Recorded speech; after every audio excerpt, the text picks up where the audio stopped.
I had a special request from this gentleman, W9VER Ham Radio, and he asked me, in the background of my last video, I guess it was, he had some questions as to the newspaper article that he saw, something about old cars and so forth. Well, I'm not quite sure about newspaper article or old cars, but we're going to give a little tour of my shed door. He asked if I would do a video on it.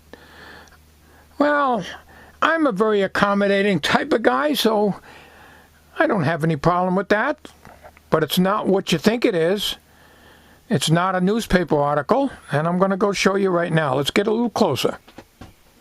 A lot of these things I pick up at yard sales, like as a picture frame. The frame wasn't any good, and I just took the picture out of it. We'll remove this tack right here. Okay. We'll get that picture out of the way.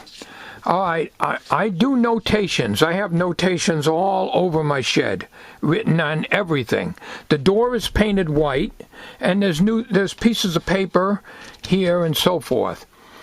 This is not a newspaper article. This was a picture of my dad and his truck that he owned at the time in 1960 in New Haven, Connecticut, when we were living out there.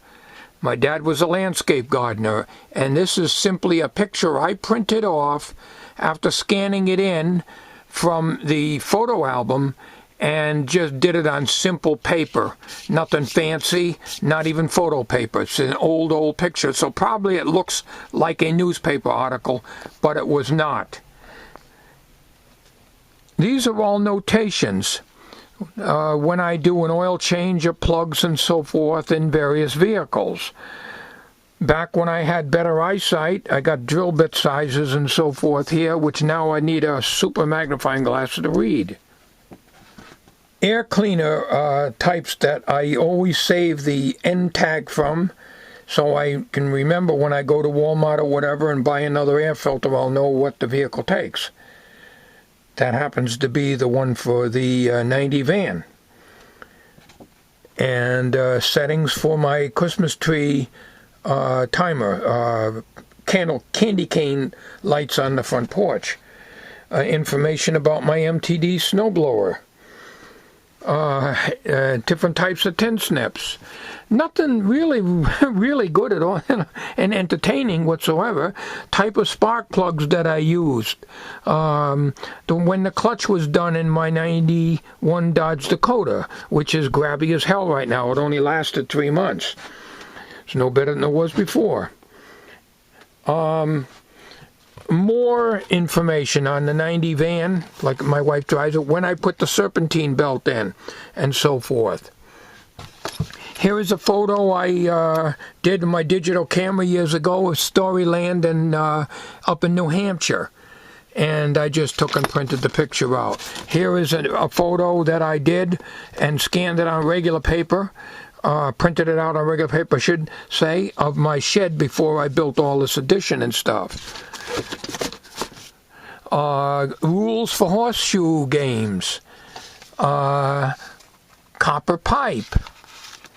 Power snow shovel. I don't even have that anymore. FRS and weather radio. Not plugged in. Telephone, which is not hooked up since we got rid of DSL and we're on the cable now. We no longer had it because we had a short in the line underneath the mobile home. My Ryobi charger. Radio Shack speakers that you probably heard if you watched some of my videos when I had music in the background, and they were playing them in the shed. Some 6-volt gel cells.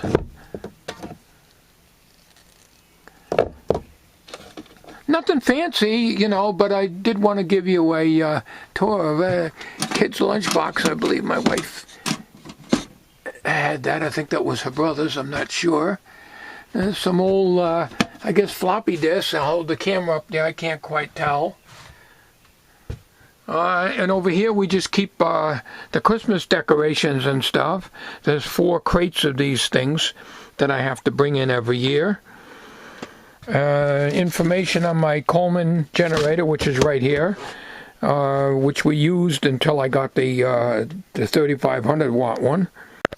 And, you know, basically this door is just painted white, and then I just use it for notations. And then I paint over it when it doesn't apply anymore and just make a new one. This is how I keep my memory, you know, keep my mind straight as to what kind of plugs and what I did to what piece of equipment I had. And this is only the shed door. There's more notations over here. The 90 Ford van takes Merco N oil for the transmission, and I was told I think Dextron works on that. Now the other notations I was telling you about, I have them written on the beams, and they're all scratched out when I don't need them anymore, and it doesn't apply. And my books here for the Motors Manual and Chilton's Manuals and so forth for old vehicles, which I got at yard sales years ago, and I don't even own those vehicles. I sure wished I did. So everything is jotted down. There's nothing, it's like one big blackboard. And we're not done yet with the information here. There's some more information here, and on the beams, the weed eater and the type of plug it uses, extra brake lines and so forth. The shed becomes a blackboard. So really, that's what you see. It's not a newspaper article at all. It just looks like that. And that's probably what you're referring to. So, you know, I measure the oil tank. 26 inches of oil means a full tank because it's on the flat. So we take a measuring stick over here, which I have right here marked off in inches, and 26 is the full tank. And we use that to measure our K1 kerosene in our tank. So I hope that answers your question. And I hope you enjoyed the little tour of my blackboard shed wall. I don't know. Thanks for watching. Have a good day.